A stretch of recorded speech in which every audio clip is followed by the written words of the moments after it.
Bueno, muy bien, hoy nos acompaña en Hora de Negocios de Caracol Radio el candidato liberal a la presidencia de la República, doctor Rafael Pardo. Doctor Pardo, muy buenas noches, gracias por estar con nosotros. Buenas noches, Paola, y gracias por invitarme. Bueno, doctor Pardo, se acaba de caer la emergencia social. La Corte Constitucional dijo no, pero dio un placito ahí de 6 meses para que los impuestos que se pusieron, digamos, sigan vigentes por ese tiempo. Chicharrón del próximo gobierno, ¿no? Ya ni siquiera de este, parece ser del próximo. Sí, del próximo, pero también de este, porque realmente la emergencia social no resolvió el tema de la crisis de la salud. Incluso mucha gente dice que lo profundizó, porque no generó consenso y no generó, digamos, las soluciones de fondo.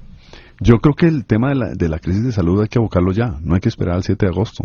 Y por eso lo que hemos planteado en el liberalismo, que nosotros estuvimos en contra de los decretos de emergencia y que dijimos no solo que eran inconstitucionales, sino inconvenientes, pero este no es un tema de vencedores y vencidos, es un tema de decir, hay una crisis en salud, desde hoy estamos listos y dispuestos como Partido Liberal a concertar una verdadera reforma a la salud. Con el gobierno, si el gobierno presenta los proyectos al Congreso, ahí estaremos discutiéndolo, no tenemos que esperar al próximo 7 de agosto, lo queremos hacer desde ya, porque no espera la crisis en salud. Bueno, hablemos de esos temas. En la parte tributaria, por lo menos, pues la anterior, la emergencia social, le subía los impuestos a la cerveza, al tabaco, a los juegos de azar, a los licores. ¿Usted está de acuerdo con que se mantenga esa parte tributaria tal y como quedó? Sí, yo creo que la crisis en salud tiene un tema de desfinanciación que es fundamental, y esta reforma tributaria, que era la reforma territorial que el gobierno trató de aprobar varias veces en el Congreso y finalmente decidió no meterla por Congreso sino por emergencia, es lo que está en la emergencia social. Eso tiene que ser ratificado por el Congreso. La Corte dio un plazo, pero tiene que ser ratificado o modificado por el Congreso, y hay que mirar estos impuestos, cuál es su justeza y qué tipo de proporcionalidad tiene. Yo creo que se justifica mantener este tipo de impuestos. No hablo de uno por uno ni de tarifa por tarifa, pero sí creo que se necesitaba una reforma tributaria territorial. Lo que es cuestionable en lo que hizo el gobierno en estos decretos de emergencia es que dictó decretos de impuestos a puerta cerrada. Y eso es absolutamente inconveniente en cualquier democracia. O sea, la esencia del nacimiento de la democracia en el mundo fue justamente los impuestos. Los impuestos no pueden ser decretados por un gobierno a puerta cerrada. Tienen que ser decretados por los congresos, claro, que es donde está la representación. Claro, ahorita veremos además el lobby de todas estas tabacaleras, de todas estas licoreras en el Congreso, lo cual hará que sea muy difícil subirle los impuestos. Pero por difícil que sea, el Congreso es mucho más legítimo que encerrarse entre el 26 de diciembre y el 31 de diciembre, que fue lo que hizo el gobierno, a puerta cerrada, oyendo a algunos de los potenciales contribuyentes al impuesto, a hablar con ellos de qué tarifa les iban a aplicar. Es mucho más transparente hacerlo en el Congreso, aunque por supuesto hay lobbies y hay presiones y todo eso, pero eso es parte del sistema democrático y me parece mucho más legítimo que todo el paquete tributario salga del Congreso. Uno de los impuestos más controvertidos fue uno que en lugar de subirle los impuestos del tabaco, el del tabaco, exactamente, que les bajó a los cigarrillos importados. Sí, unificó las tarifas entre importados y nacionales. De 1.000 pesos a 600 pesos o a 400 pesos. Y dicen muchos que por cuenta de eso se les regaló a las tabacaleras 20.000 millones de pesos por derecha.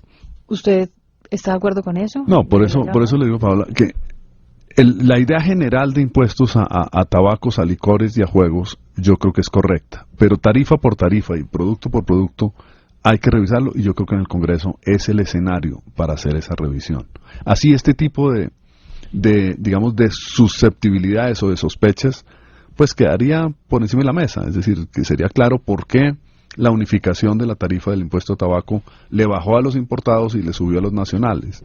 O en licores también hay una crítica parecida, que se le subió a los vinos nacionales y no a ciertos licores importados. Eso es mejor en el Congreso. Siempre es mucho mejor que los impuestos los discutan públicamente, abiertamente, y que sean decididos por el Congreso. Eso en la parte tributaria, pero en la parte de salud Bueno, es que ese era uno de las patas del sistema de salud, de la emergencia en salud. La otra pata era cómo resolver dos temas. Uno, la unificación del POS del régimen subsidiado con el contributivo, que es diferencial y está desfinanciado. O sea, no hay cobertura total de la población colombiana. Ese es un punto. Eso no lo resolvía la emergencia.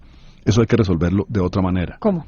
Hay una propuesta y es que el régimen, digamos, universal sea financiado con recursos de los tributos generales, no con la contribución del régimen contributivo que subsidia al régimen subsidiado, porque eso nunca va a poder hoy la relación es como 40-60, 30-60. Pero con la informalización de la economía, proporcionalmente cada vez menos trabajadores están en contratos formales, por lo tanto cada vez menos están en el régimen contributivo y por lo tanto cada vez menos personas del régimen contributivo subsidian a cada vez más personas del régimen subsidiado. O sea, ahí esa aritmética financieramente no da, por lo tanto hay que buscar un mecanismo de financiación universal de un POS básico. ¿Y qué debe incluir ese POS básico? Ese es el otro tema que hay que revisar, porque el POS fue hecho con estudios de la epidemiología del año 93, de cuando se hizo la ley 100. ¿En qué consiste el POS para hacer, digamos, claro el tema? Una población como la colombiana de 44 millones de personas tiene, digamos, un mapa de enfermedades y de incidencias médicas. Digamos, a una persona le dan gripa 3 veces al año.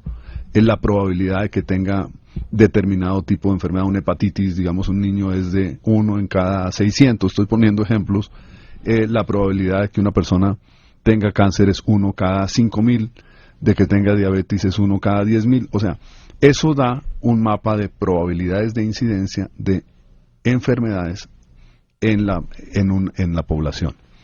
De ahí se saca un costo promedio del tratamiento de esas enfermedades y se divide pues por el número de personas y se determina en términos promedio, probabilísticos, cuál sería el costo de atender los temas de salud que el mapa general de la población colombiana tendría.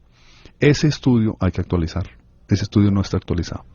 O sea, se hizo un POS en el año 93 con un estudio que creo que es del año de esa época, pero eso hay que actualizarlo y hacer un buen estudio sobre cuáles son las incidencias de enfermedades en la población colombiana para saber realmente si con esa probabilidad de ocurrencia de enfermedades y con ese costo promedio de atenderlas, pues hay la plata para ver hasta dónde se cubre. Entonces, el POS cubriría eso.